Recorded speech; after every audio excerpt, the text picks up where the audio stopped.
When you've failed a million times, it's not hard. Alright, let's timestamp. 4301.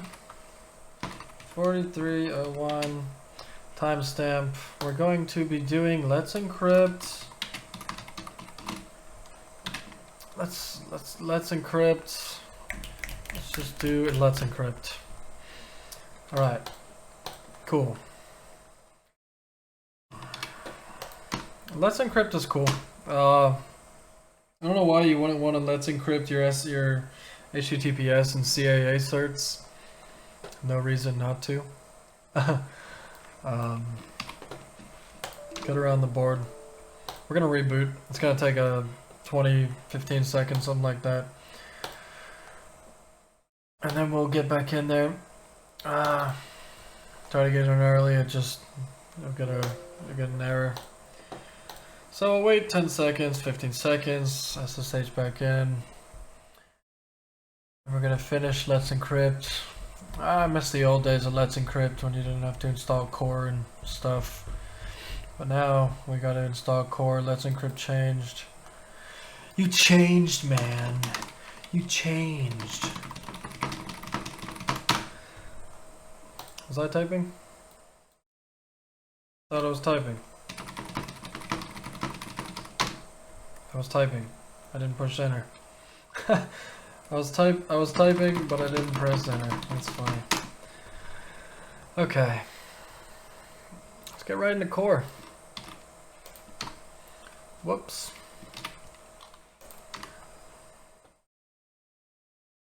LetsEncrypt. You changed, man. We installed Snap. We rebooted. We're doing core. This is all for LetsEncrypt.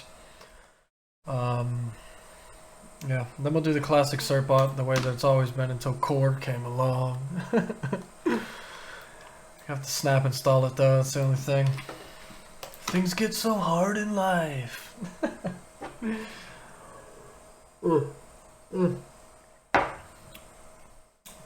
need to go get some milk. A BRB.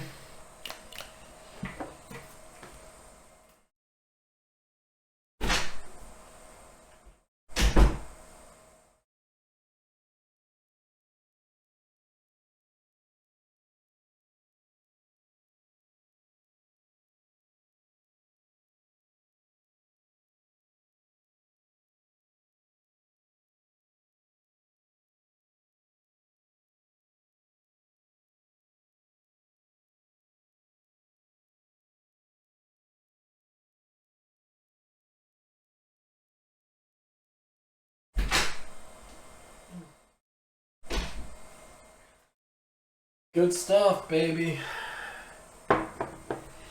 Good stuff.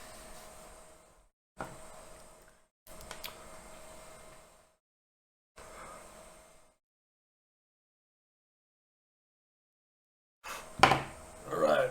What time is it? 5:30. Oh, we're behind. No. No. PureFTP and quota.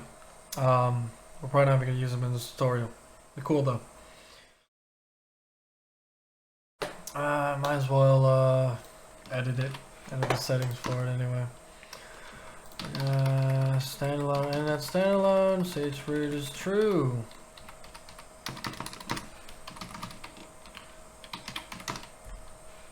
What is this? What is this? Control C when you want to control X, the struggle. Okay, let's echo into the TLS file for it and allow FTP and TLS. And we're gonna later only do TLS 1.3 because 1.2 stinks, even though some of the 1.3s stink. But yeah. Next, let's start with some OpenSSL. Make a directory, private directory. We're gonna auto-generate these also.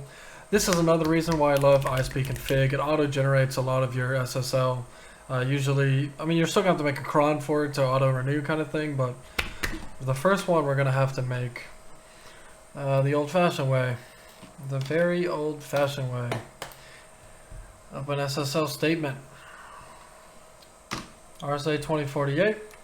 We're gonna fill it in like normal. What should I use for this? I guess my address. Yep.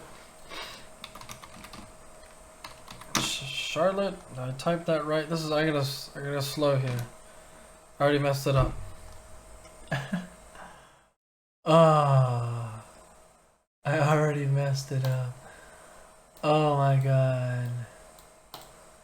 Oh my god. Okay, we're gonna roll with it and hope that we don't re-mess it up when we have to make all these certs again. So Charlotte. Completely invalid. But in terms of something, it doesn't matter. This is a cert. Man. Okay. Org name. Company. Cows. Let's call it cows. Healthy cows. Domain. Funny little extra one. IT department. Okay. DEPARTMENT. These need to be the same as other ones. They need a match. So I you want to double check here, which I did not do, which I usually always do, but I'm in a rush on a time clock. Fully qualified is host dot fully qualified domain name. It looks bad when I say fully qualified after doing an error like that I never do, which is funny. Host.healthycows.xyz. Multitasking, man. Speaking and thinking and time. Got a strong brain though. Email. You always want to put postmaster. I read once upon a time somewhere when I was looking up in it, or RFCs with email servers, that having postmaster here does actually help your email server integrity building, your reputation building, because when you make email servers from scratch, you have to build your reputation. You start with a blank slate. It's not like starting with Gmail.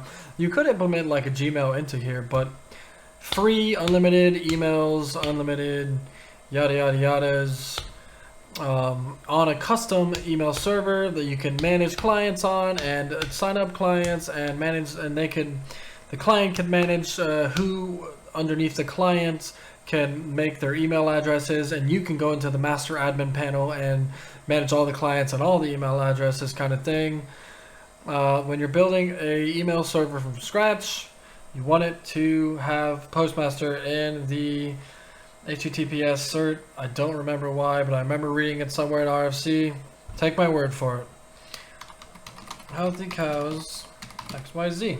We're gonna make this also postmaster later in this tutorial. Can I remake the cert? I don't like having Charlotte.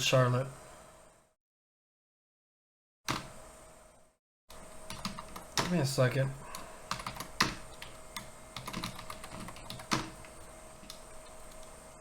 Cows. Cows. Portfolio cows. What a funny name I got for a little side project thingy. Okay. IT. Funny name. I'm not going to talk on these anymore. Particularly on making the certs. And the future ones.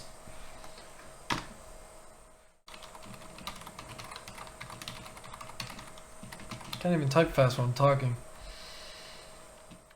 Look at that. Look at that. Look at that.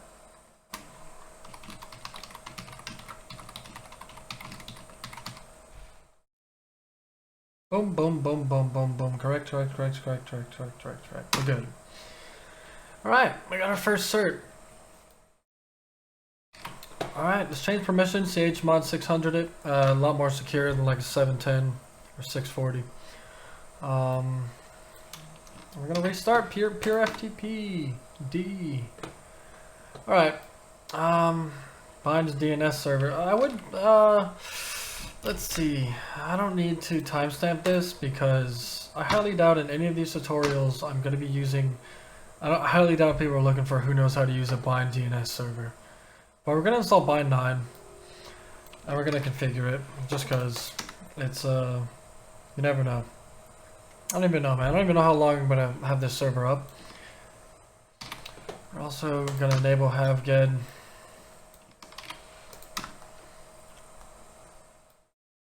apt-get install webalizer. Have-GED, have-get, whatever it's called. apt-get.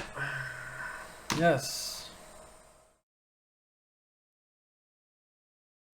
I didn't even think. Webalizer and AW stats. This is we're installing web and AW stats right now.